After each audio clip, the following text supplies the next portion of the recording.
The past is your playground. Abstergo.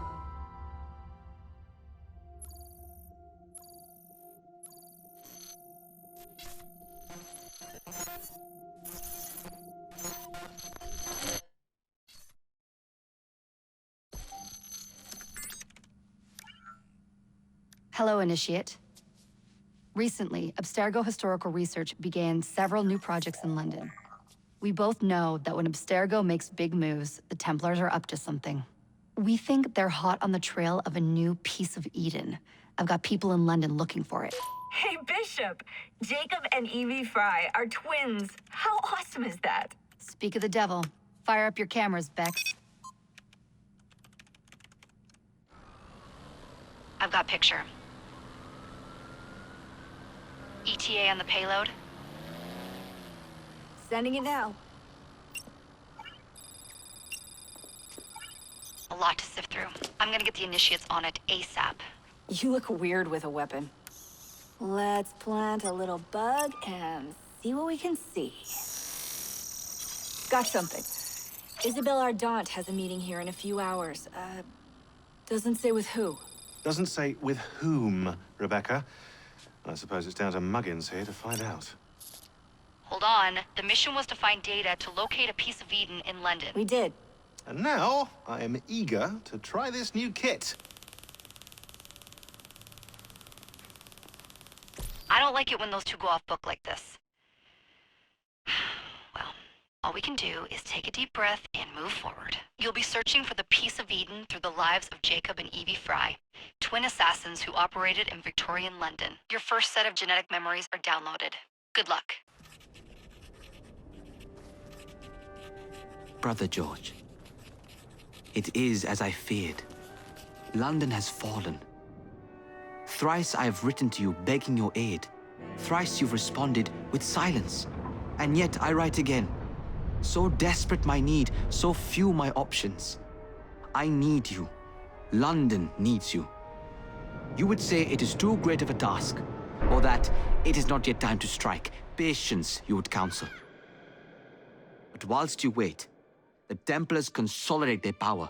They have chosen a Grand Master so ruthless, so thorough, one might think Reginald Birch himself had returned. His name is Crawford Starrick, and he intends to rule the world. There is no aspect of society he does not control, no industry that escapes his grim touch. By day, it is corrupt merchants and venal politicians who hold court. Come night, a vicious street gang known as the Blighters strikes terror in the hearts of all. There is no business untainted by his poison, no person unexploited, be it by duplicity or force. Our enemy has designs on the highest office of them all. And so, as you look inward, and dare I say it, afraid, Crawford Starrick's ambition is fixed on the beyond, to kingdoms and continents as yet unconquered, though not for long, for he knows, as I have warned you time and time again, whosoever controls London controls the world.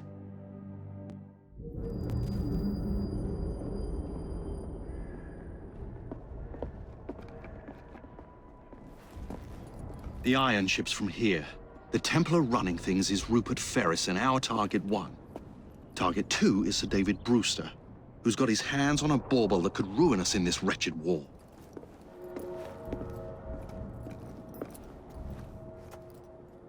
Think you both can handle it? What a question. All right. My mistake. Ladies and gentlemen, the unstoppable Fry twins. See them nightly at Covent Garden.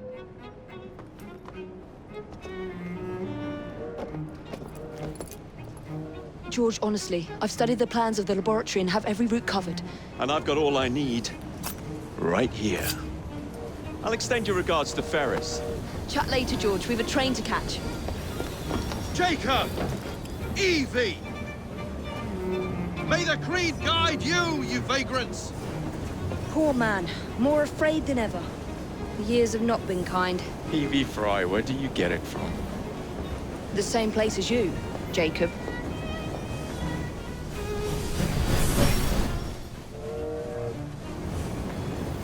Have fun. Don't die.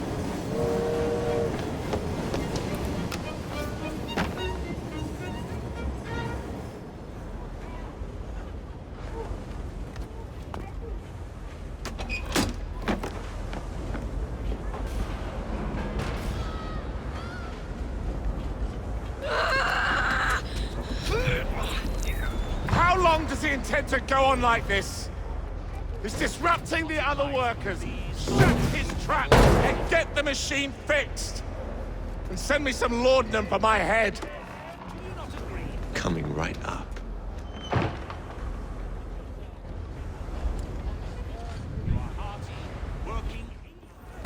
Locked. What do you think you're doing? Stop now! Before there's trouble! You feel this lot being mistreated. You're frustrated with your lot in life. Always work on the fly.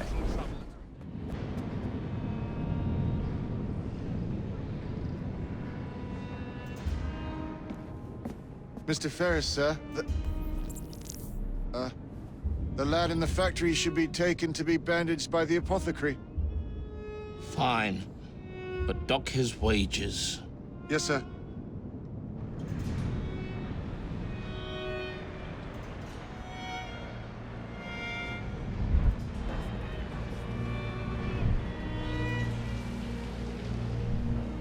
Shall we arrive at a final price, Mr. Ferris? It is done. Oh? What did you accomplish, boy? A bolt loosened in Starrick's machine. A large bolt, but not enough. Your Grandmaster will fall.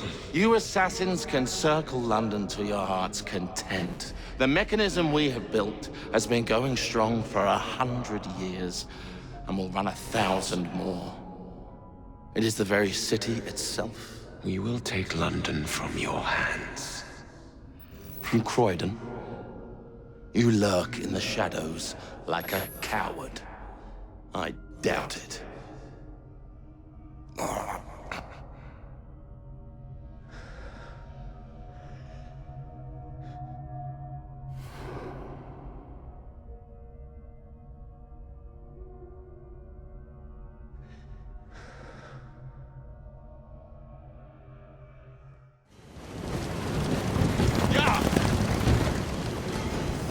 Lost your bottle, boys!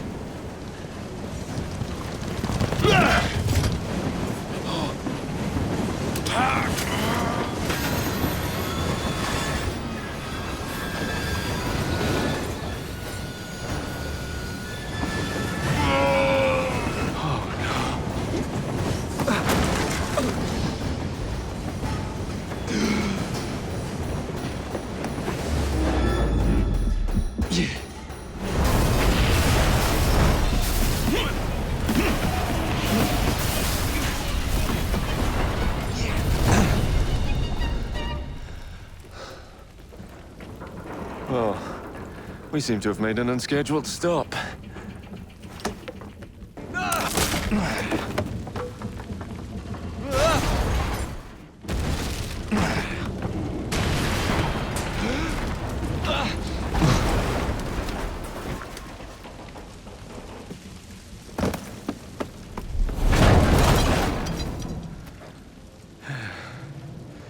Maybe next time I'll walk.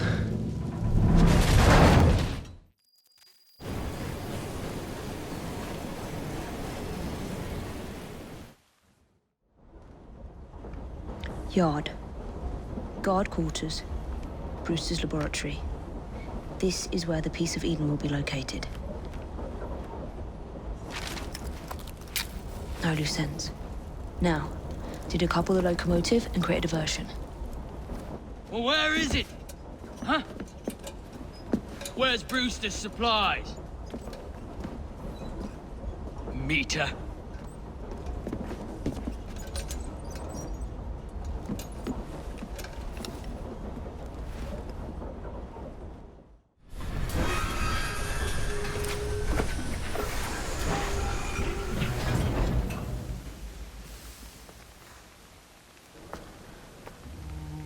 Follow me down the tracks.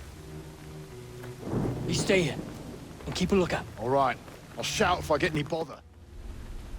I need 2 more weeks with the device. Your questionable practices are beginning to draw unwanted attention. You have been given more than enough time to achieve results, Sir David. I was unaware that you expected me to perform like a cocker spaniel. Permit me to remind you of your obligation to the Order. Miss Thorne, you ride me like a racehorse. Sir David, I will return tomorrow. If you have not unlocked the device's secrets, forget your dogs and horses. I will leave you to the wolves. Good day. I was merely promised a tour of the premises, my lords. Who sent you? It's one of Green's spies. Get that man to interrogation. Then I want him brought to the lab. What a pity. But no deviations from the mission.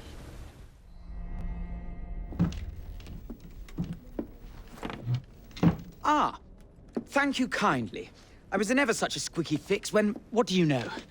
You rescue me. Where's the hidden laboratory? Untie me, and then we can parley, my lady. I'm pressed for time. Tell me now. It's underground. Requires a key.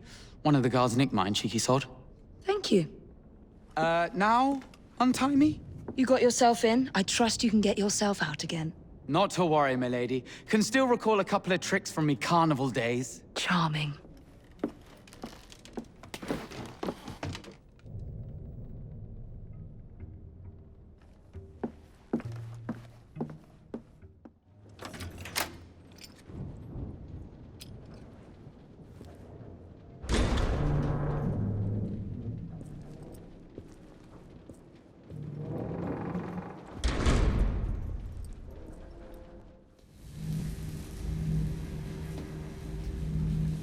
Piece of Eden.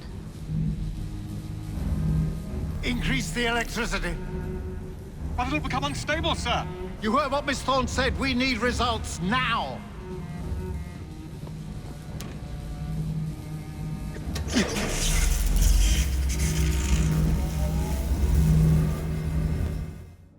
It is time to lay down your head, Sir David Brewster.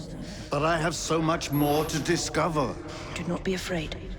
I'm not. God will protect me. I will continue your experiment. You will not stop, Starrick. Miss Thorne has already found another piece of Eden, more powerful than the last. I will take that one too. We fight to gain what we cannot take with us. It's in our nature.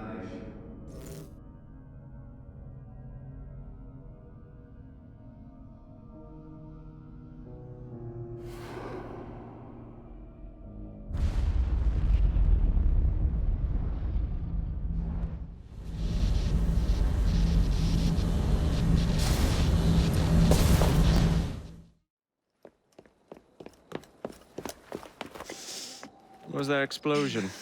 What explosion? Evie? Piece of Eden detonated and took the lab with it. The magic lump of hyperbolic metal. I'm shocked. Simply because you have never valued the pieces does not All mean... went according to plan, There was a slight complication. How slight? The lab exploded. Jacob. You derailed a train. Oh, he did. Did he? Well, the train derailed and I happened to be on it. I killed my target. Brewster is also no more. Then all in all, a successful mission in spite of you two. What about London? What about it? We're wasting our time out here. You know as well as I do that London has been the domain of the Templars for the last 100 years. They are far too strong yet. Patience. But the Templars have found a new piece of Eden. Sir David is dead. They do not know how to use it. The Council shall guide us. Sound advice that your father would have seconded. I shall see you back in Crawley. Patience, Evie. Ah, the gentle sound of opportunity passing us by. So what's stopping us? London is waiting to be liberated. Forget Crawley. Father would have wanted us to listen. Oh, Father. You could continue his legacy in London. Freeing future generations from a city ruled by Templars. You know, Jacob Fry, you might just be right. Then shall we? Yes. Let's. Onward to London.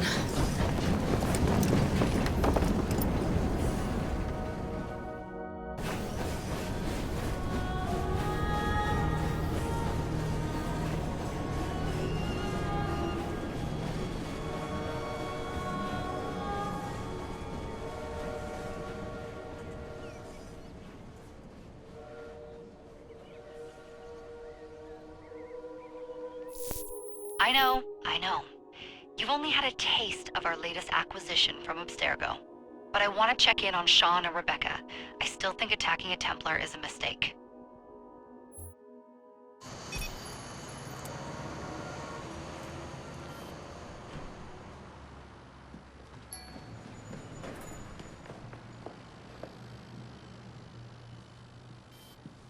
Call Dr. Grammatica. Come on. Isabel, what a lovely surprise. Our mutual friends will be here shortly to search for the artifact. Once it's located, I'll let you know. Super. Always a pleasure. Prick. It's people like you that give historians a bad name. I'm afraid I don't have time for you today, Mr. Hastings. Thank you for making my job easy. Oh, shit. It does look grim. Master Berg, Agent Acosta. Deal with them, please. Move it! Hunt them down! All they had to do was wait for you to search the data. Their little stunt has put the whole operation at risk. You need to synchronize Jacob and Evie's memories. Find something that puts us ahead of the enemy. Time is of the essence, and lives are now clearly on the line. Good luck.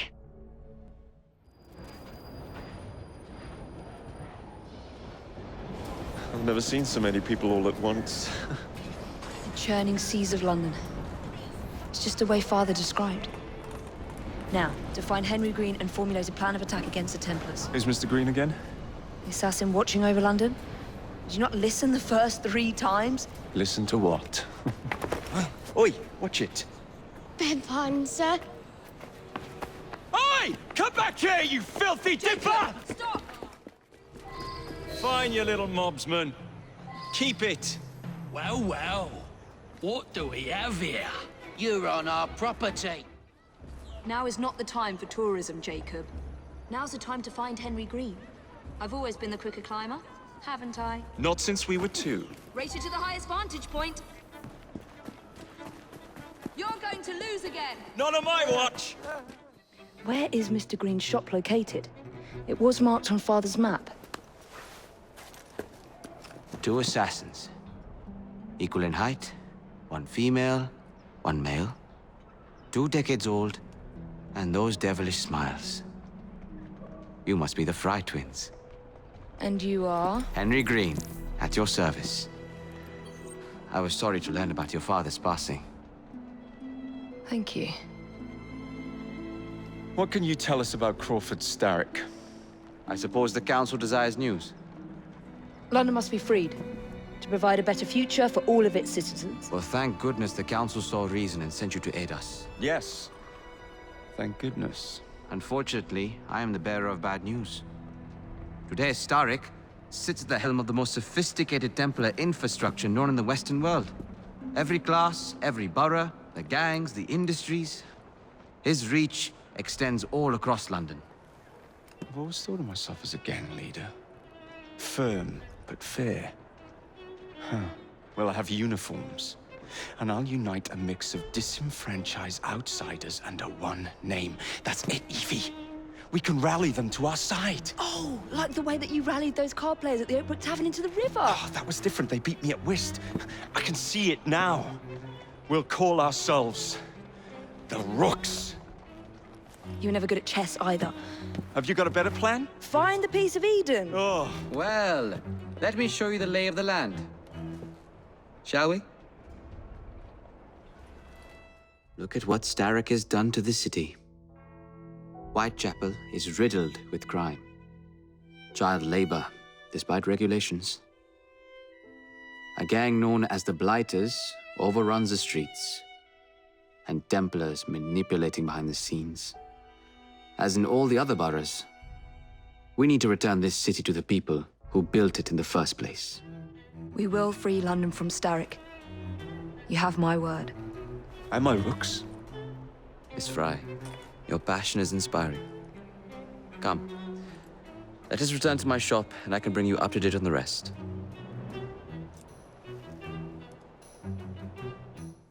Keep quiet. Kaylock's looking for me. Who's Kaylock? One of Starrick's gang leaders. Why does he want you? He's after some of my more arcane research into one of the precursor artifacts. The piece of Eden. So tell me about these blighters. In search of an army, Starrick gathered up the nastiest of the underworld. Some of the city's gangs tried to prevent it and was slaughtered for their efforts. Now, only Whitechapel's clinkers remain opposed, but they're no match for the blighters. Well, let's shine these clinkers up then, shall we? They're just the sort we're looking for. You can't be serious. Evie, they're ready to fight and oppose the blighters. This is my chance to step in.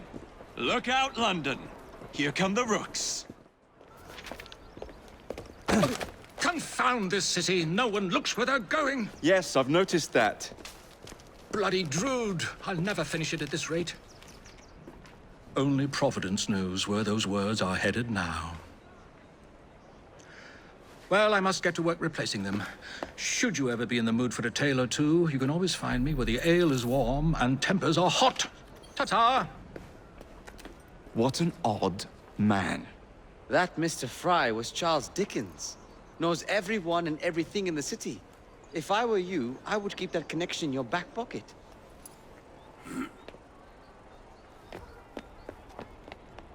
Kaylock's gang is nearby. They must not follow me back to my shop. We'll take care of it. Here, you might be able to use this. Oh God, I hope so. My carriage is nearby. Make use of it to throw them off my trail. I will meet you at the curio shop. Now to return to Mr. Green. Aye, aye, Captain. You're relentless. That relentlessness will see me become master when we finish this. George would do nothing of the sort. Whatever's left of the Creed would perish under your control. Harsh words, dear sister. I do hope Mr. Green made it back safely. Don't tell me you fancy the bloke already. Keep moving. And what do you suggest we do if our #1 source of information turns up dead? Starrick can't be that hard to find. I say we turn the carriage round and go find him. This is why you aren't in charge. Did you give them the slip? We gave them more than that. Who are all these people? Over the years, I have established a number of connections across the city. Splendid. We'll need focused aid. Focused aid? We take over Starrick's gangs, we cripple his control. You're not aiming high enough. Starrick has influence in every branch of society. We need to match him. I see what you're saying, Evie. We need the rooks. You are not starting a gang called the Rooks. I believe I may have an idea of my own. We will need the police to turn a blind eye to our activities. My ally in the force, Sergeant Aberline. I've heard he's a master of disguise. Next up, urchins. Urchins? Urchins. Children make for excellent spies. Clara O'Day. Smart as a whip, that one. Finally, you would be wise to remember that Starrick never acts alone. There are gang leaders in every borough. You'll meet them soon enough, no doubt. Rexford Kaylock, known for his ability to vanish before your very eyes. Should we make him vanish for real? I suppose. One moment. A Templar target you might want to look into. Be cautious. It's rough out there. No, don't worry about me, Greenie. I can handle a few thugs. What's the plan, then, oh mighty planner? You're the one with the grand ideas. The gangs, the fights, even the outfits you'll wear. Perhaps you should lead the way. If you insist. I don't see Mr. Aberline. Well, We tried. I may know a thing or two about that splendid fellow you're talking about. What's this? God's sake! Are you trying to blow the gaff? What? Sergeant Aberline, at your service. I presume you're the Fry twins Green mentioned. I was expecting you to be a policeman. I was expecting you to be discreet. Henry Green said that you could help us go unnoticed. This is how it will work. I will give you the names of criminal gang members. You will bring them back to me. Quietly. Oh, we'll be as quiet as an old lady. A very hairy, strange old lady that looks a lot like a policeman.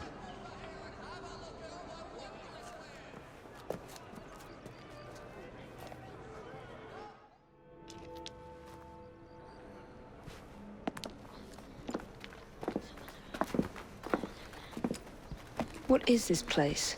It's nice to meet you both at last. This is Babylon Alley. Here we make it our business to know the streets and provide children with the opportunity to control their own destinies. Clara. Mr. Green said we might be able to help one another. In exchange for our services, we ask a small favor. Well, why not? You seem to have taken most of my money. Why not take a small favor, too? There are several factories about the city that are powered almost entirely by child labor. Those children work long hours with little pay, and most are not permitted even to leave the factory grounds. They suffer terribly. I need you to save them. A small favor. In return, we offer you intelligence, something you clearly need. Now, hold on a minute. I'm late for an appointment. What are these terms? We accept. Pleasure doing business with you.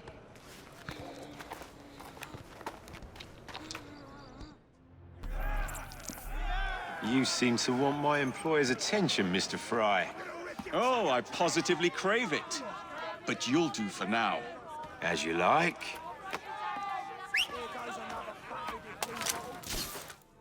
Ah, there you are. All that stands between you and Whitechapel is the villain controlling the borough. Kaylock has demanded you settle the claim for territory in a gang fight. His loss? Here. I'm sure he can put this to better use than I can. Oh, what's this, Greenie? Assassin Christmas.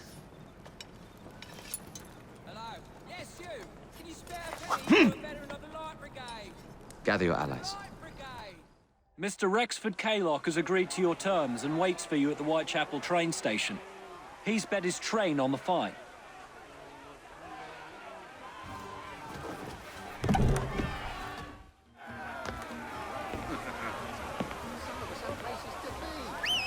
Ah, there you are.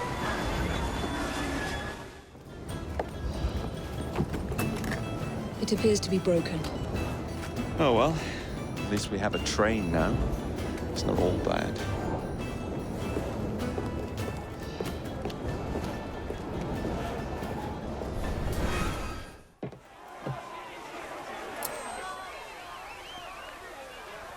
Kaylock is dead.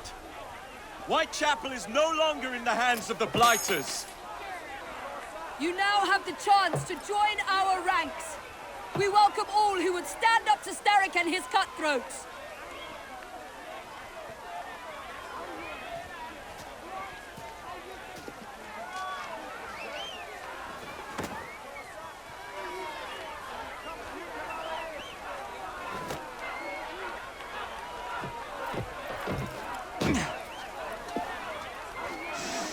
Welcome to the Rooks.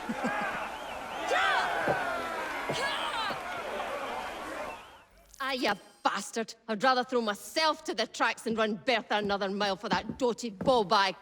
Kaylock? He's left the station. Well, hello, fancy pants. And who might you I'm Evie two be? Fry, and this is my brother, Jacob Fry. Pleased to meet you. I'm Agnes McBean. A delight. I thought I was getting a promotion. I suppose I'm out of work now. Come work for us instead. I won't bile your heat. You pay better than scraps? I'm sure we can at least match that. Then may I present to you Agnes and Bertha, lady and locomotive, at your service. I'll be in the next car. A hideout on the rails. What an excellent idea. Yes, it all worked out rather well. Now, I would like to follow up a lead on... Jacob? Is this serious? I'm not doing anything until this gets fixed. I believe I know someone who can help with that. I knew you would, Greenie.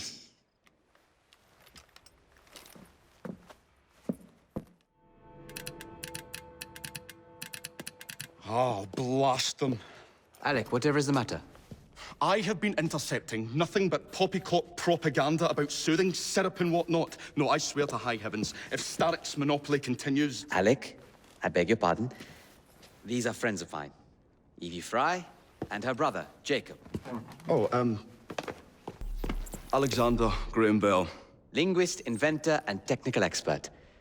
Alec, I have something of a favor to ask you. Can you fix this? Oh, looks like the casing is cracked. Oh, comes apart. I see. Could have used one of these to fit my fuses on top of Big Ben. Alec is installing a new telegraph line for our Free Press Association. To combat the Starrick Telegraph Company. Now, if I can mend the fuses connecting independent lines from Big Ben, Starrick will be weakened. Only we are somewhat at a handicap. And... there.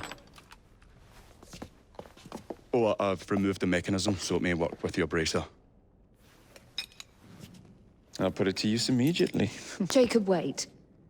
Mr. Bell, allow me to help you with your fuses. Oh, you will not find me too proud to accept Miss Fry.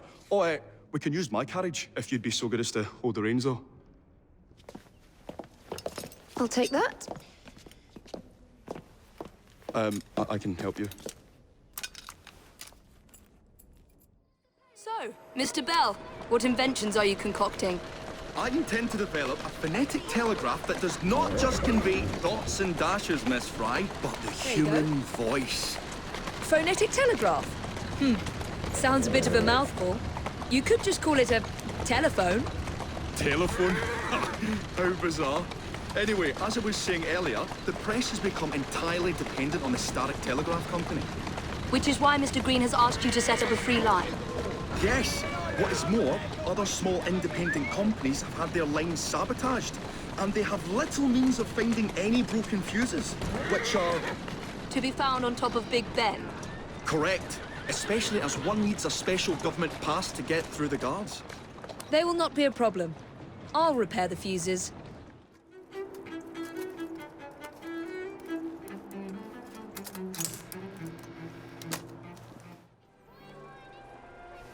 Thank you very much, Miss Fry.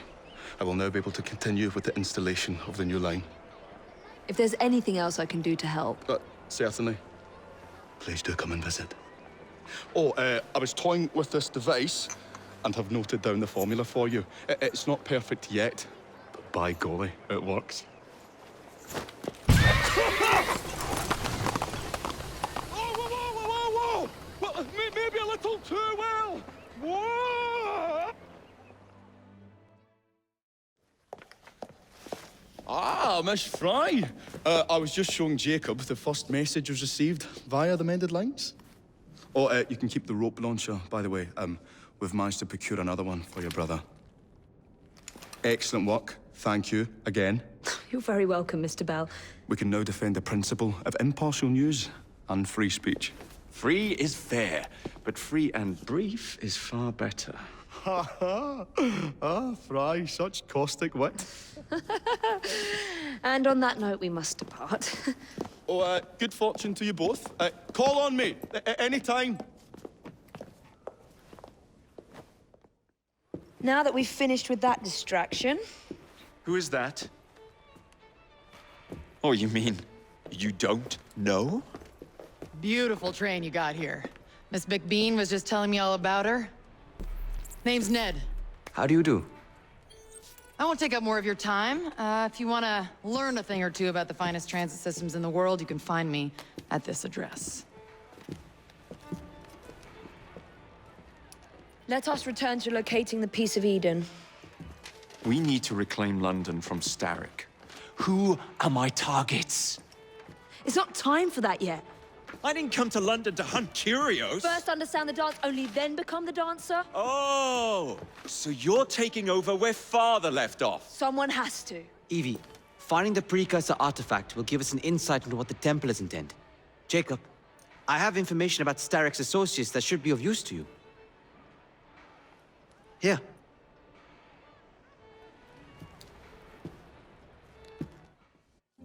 This soothing syrup has become the only medicine available in Lambeth. It bears the Templar Grandmaster's name. About time for a visit to the doctor. I don't see that cure arriving anytime soon. And what exactly will you be doing, might I ask? You know very well. Tracking down the Piece of Eden. Enjoy your studies. I'll be out killing Templars.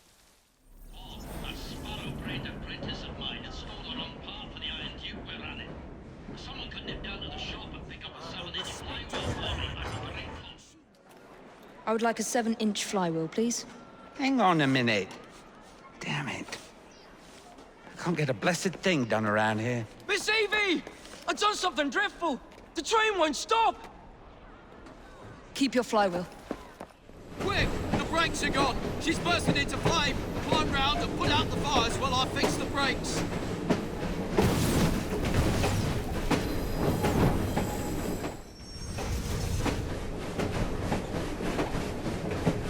I really must tell Bob not to make any more improvements on the train. Ah, another exciting night home for Evie Fry. Just on my way out, actually. I found the Piece of Eden. What's this one going to do, Heal the sick, deflect bullets, control the populace? They're dangerous objects, Jacob, especially in Templar hands. You sound exactly like Father. If only. Lucy Thorne is expecting a shipment tonight. She's Starrick's expert in the occult. I'm nearly certain she is receiving the Piece of Eden Sir David Brewster mentioned. Sounds like fun. Mind if I join you? Promise you will stick to the mission. I swear. The contents of that box are worth more than your life and those of your entire family. Do you understand? Yes, Miss Thorne. Careful there! And double the guard on that cart! Now, Miss Thorne, there's the matter of some papers for Mr. Starrick. If you'll just come this way. Very well, but make it quick. Whatever it is she's after, it's in that chest. There are gunmen on the rooftops. Can you dispose of them before I reach the cart? I was hoping for a challenge. See the look on her face? Whatever we're guarding, I bet it's unnatural. Did you find it? Actually. There he is! I think it's best we leave. What did you do? It's hardly the time for questions! Whoa! Come on! Well, that was fun. Thanks for the invitation. Let's do it again. Damn it.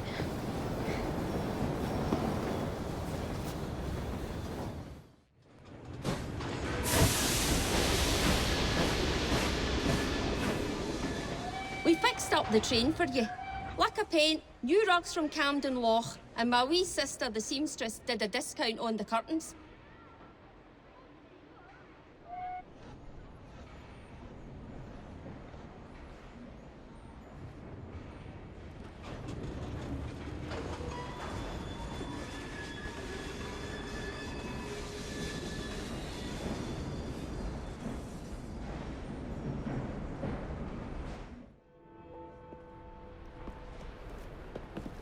I knew you'd show. My warmest welcome. It's our business to keep London in balance, monitoring shipments by road, sea, and rail. Our biggest problem, the Blighters. If you could rid us of them, I'd be ever so grateful. It would make London safer. You find anything that sparkles, it's yours. I do love a bit of sparkle. Oh dear. This is going very badly, isn't it? It certainly doesn't have the makings of a ripping good novel. What happened here? Ah, the charming and delightful Fry twins. Have we met? Mr. Raymond knows everyone. He knows everything about this city. He writes it all up in his books. I'm Henry Raymond, writer of third-rate, lurid stories. Penny dreadfuls, if you will. And this is little Artie. Mr. Raymond takes real murders and makes them so awfully exciting. The guilty always get caught. There's one unfolding just here. Perhaps one of you would like to try your hand in solving it. I do find crime so delightfully entertaining, don't you? I mean, solving crimes, of course. Finding a solution is exhilarating. I arrived to find the foreman dead, and the lad Dooley with bloody hands. No one's been able to find the murder weapon and arrest the murderer. Could you sort it out quickly? It's holding up the work. They're a rough bunch, but someone has to keep the kids in line. I just wish the grown-ups would quit fighting each other. He knocks me to the ground and give me a kick. I find me work knife under me and grab it. I lift my hands to protect myself, and he knocks me out with a punch. Later on, I wakes up, and the man's lying there, dead. He's my brother. He don't like to work hard, so one of the workers give him a thrashing. I tried to stop it, and he stops hitting Buck and starts hitting me. When I come back, the man's lying dead, and there's Dooley holding a knife. Please don't arrest him. I was standing there, having a think, when a fella come at me and give me a thumping. Dooley tries to stop him, and he thrashes Dooley. I run out to find help. That's Dooley's knife, all right. He never lent it to nobody.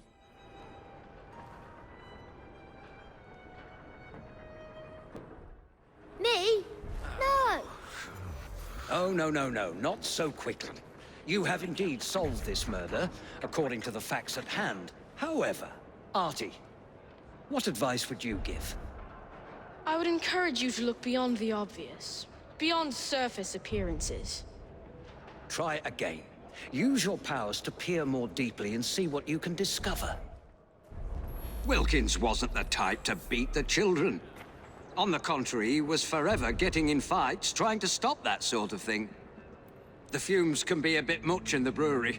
When the men work in there, they wear bandanas.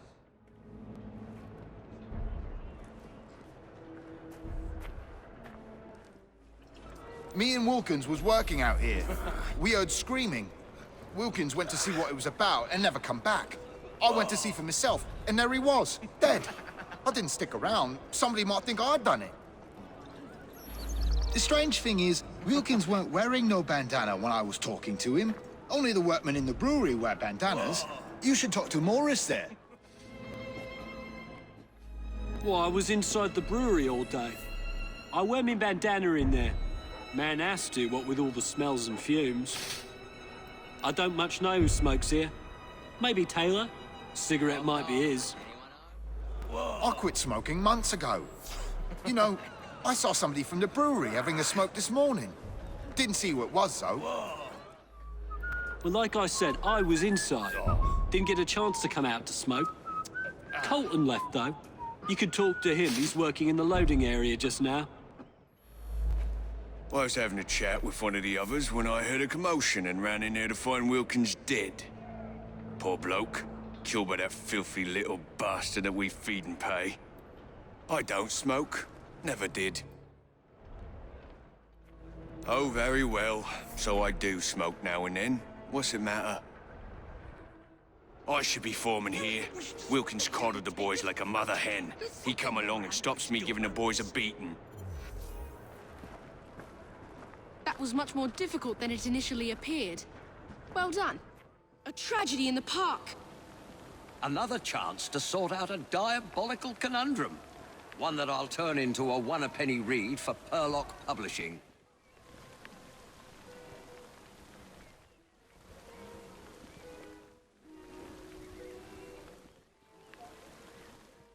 I don't know any of Dr. Alton's other patients. I'm sorry to hear about her murder. She was a patient here, but increasingly began to stop by socially. So she was meeting Dr. Alton in the park, was she? My understanding was that she was engaged to someone. In any case, the good doctor could do better, in my opinion. Perhaps now he will.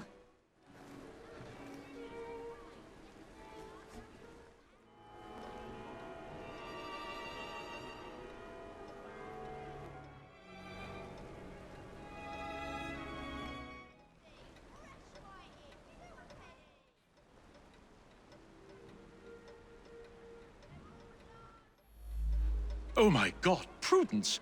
How horrible! I was about to propose. But I don't understand. She and I didn't have a meeting arranged today.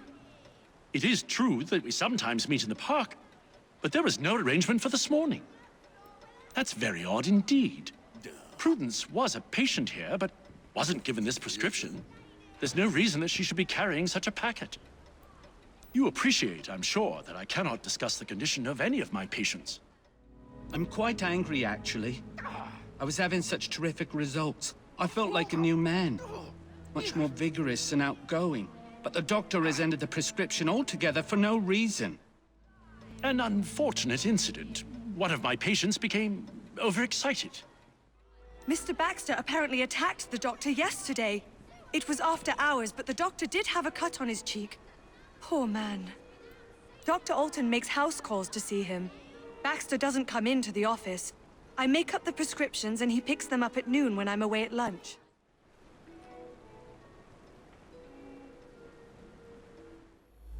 Prudence and I are engaged to be married. I'm desperate to see her. She should be by any moment. She had something important to tell me. I'm worried she's going to break off the engagement. Prudence has been so distant lately. I believe she has a misplaced affection for her doctor, the cad. I would make a much more appropriate husband, and the wedding is planned.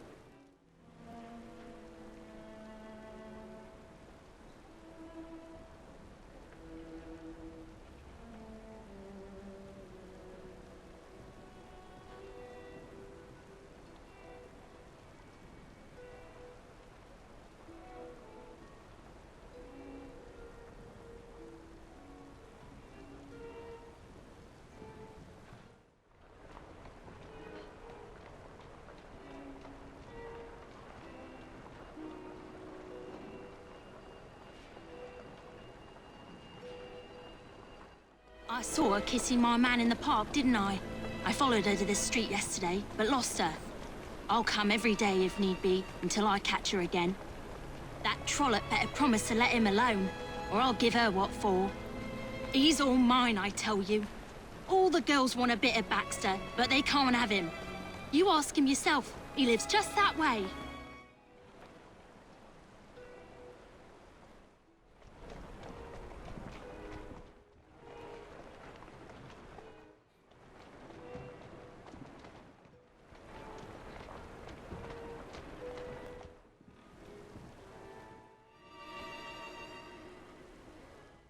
That medicine was developed by Dr. Alton specifically for one of our patients, Mr. Shelby.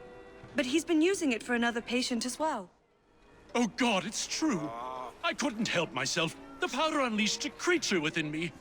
He seduced the innocent Prudence and then killed her to prevent us from marrying. It's too horrible. I knew something was amiss with the medical powder, but didn't understand until you found those papers. Well done. There you are. This could be interesting. There's no shortage of firearms in this neighborhood. I suspect the solution will turn on geometry, timing, and human nature.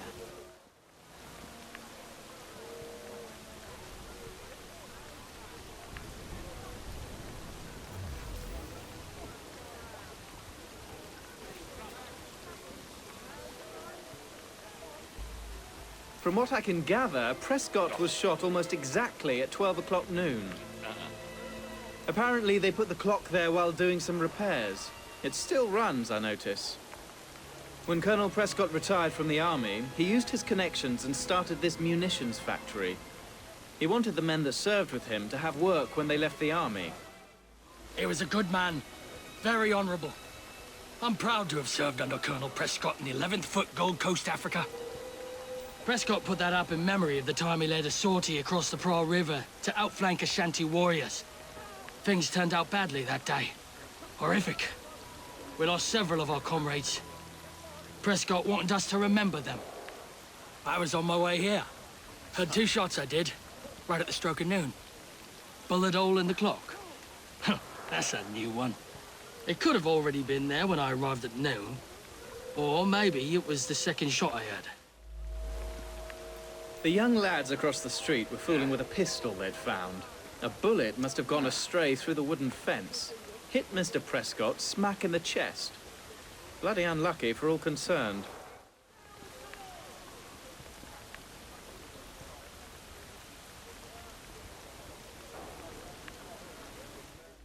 We stood right there on a mark and shot the target. I went to shoot, but there was a loud bang. I was surprised and missed the target completely. It wasn't me who killed the man. I'm no murderer. We found a revolver underneath the lumberyard window. Don't know where it came from.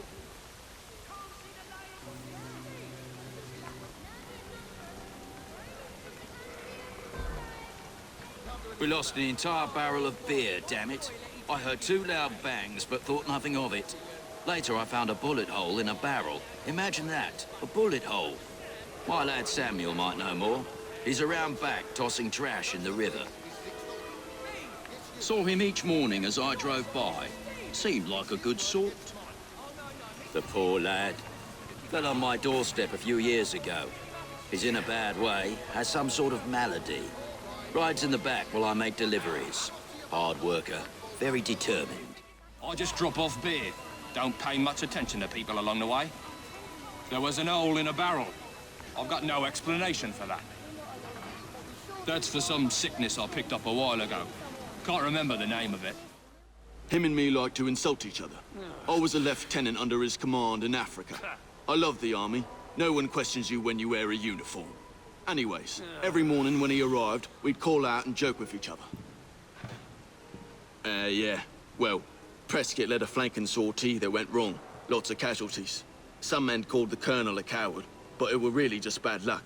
Anyway, he resigned. To make amends, he offered work at his factory whenever one of us left the army.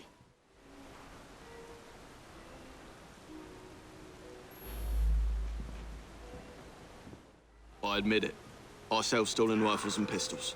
All very hush-hush. Black market. I made that shot. Early this morning, Prescott challenged me to plug the 12 from my shot. I missed just slow. No one witnessed it. It was too early in the morning. I brought that gun back from Africa. I was a sniper fighting the Ashanti. I used that gun this morning for Prescott's challenge. It's the only Whitworth we have. I'd never sell it. His goddamn cowardice in Africa got me best friends killed. He should have faced a firing squad. Very good sleuthing on your part. It's a miracle anyone survived, what with all those bullets whizzing about.